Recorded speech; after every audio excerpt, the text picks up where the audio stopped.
Halo saudara-saudaraku yang terkasih, apa kabar semua? Semoga kita tetap sehat dan tetap dalam lindungan kasih Tuhan. Hari ini kita akan membahas penyaliban menurut Injil Lukas, sang penyelamat yang penuh belas kasih. Oke, sebelumnya kita berpantun dulu. Naik delman ke kota Bekasi, cakal lihat kuda matanya bersinar, cakal Yesus disalib penuh belas kasih, dosa manusia malah diampuni, bukan disindir kasar. Saudara-saudari, kalau kita lihat film atau sinetron, biasanya yang jahat kalah di akhir cerita.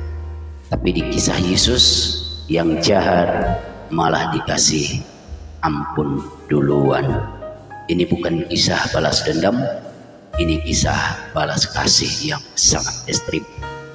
Lalu bayangin ya, lagi digantung disalib, kesakitan luar biasa, tapi masih sempat mengatakan, ya Bapa, ampunilah mereka sebab mereka tidak tahu apa yang mereka perbuat. Kalau kita yang disakiti, belum disalib saja, baru disindir, sedikit-dikit di status WA langsung.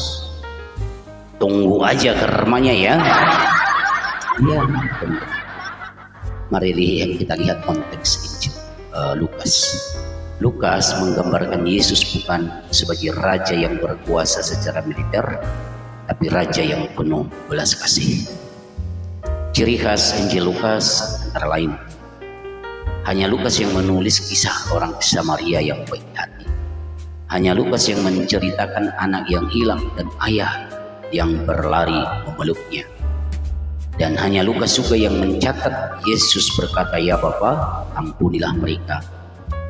Itu dikatakan disalib lagi. Kalau Yesus hidup di zaman sekarang, mungkin Lukas pun bakal menulis, Yesus posting status di Instagram, ampunilah mereka, mereka cuma netizen yang salah paham. Apa makna teologisnya, saudaraku? Lukas ingin menunjukkan bahwa di salib belas kasih Allah mencapai puncaknya. Di situ janji keselamatan bukan untuk yang suci saja, tapi bahkan untuk pencuri yang menyesal di sebelahnya. Mari kita lihat beberapa adegan kuncinya ya teman-teman ya. Yang pertama, Yesus mengampuni di dalam Lukas 23 ayat 34. Ya Bapa, ampunilah mereka. Coba kita bandingkan teman-teman, kita kadang doanya begini, Tuhan ampunilah mereka, tapi biarlah mereka juga kena batunya dikit ya Tuhan. Tapi Yesus benar-benar tulus teman-teman, dia tidak cuma memaafkan, tapi juga mendoakan yang menyakitinya. Apa maknanya?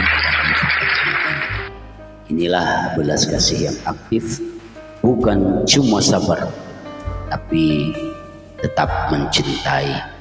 Yesus disalib bukan marah, tapi malah menjadi sumber pengampunan. Pencuri yang bertobat itu dalam 22, 39 sampai 43 dalam Injil Lukas. Yesus, ingatlah aku apabila engkau datang sebagai raja.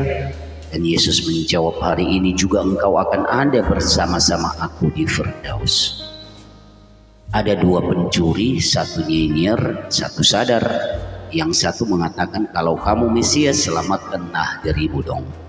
Yang satu malah mengatakan, sadar, kita pantas dihukum. Yesus tidak. Lalu Yesus menjawabnya dengan cara paling lembut di dunia, apa itu? Pertama kali penghuni surga ya bukan orang kudus, bukan nabi besar, tapi maling yang jujur. Disalib teman-teman, belas kasih Allah menembus sampai ke hati manusia.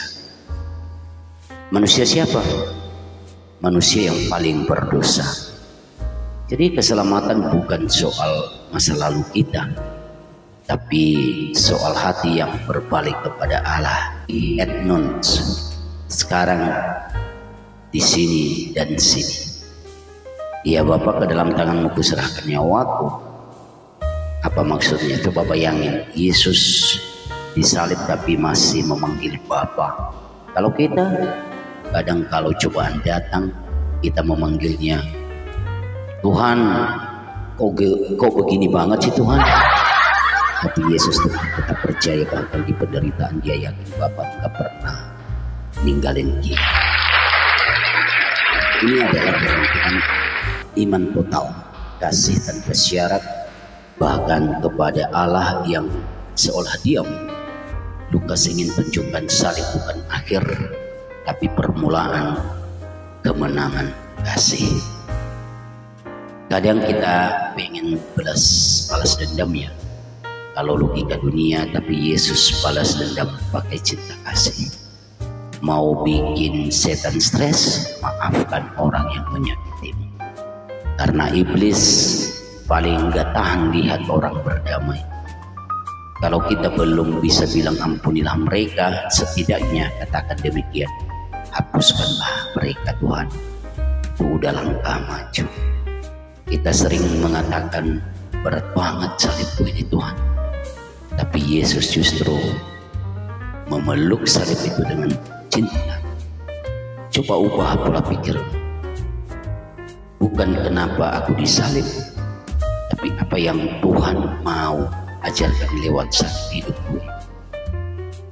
Terima kasih teman-teman sudah menonton, dan jangan lupa untuk bantu subscribe, like, dan komen, dan share kepada teman-teman yang lainnya. Semoga bermanfaat. Tuhan memberkati. God bless you.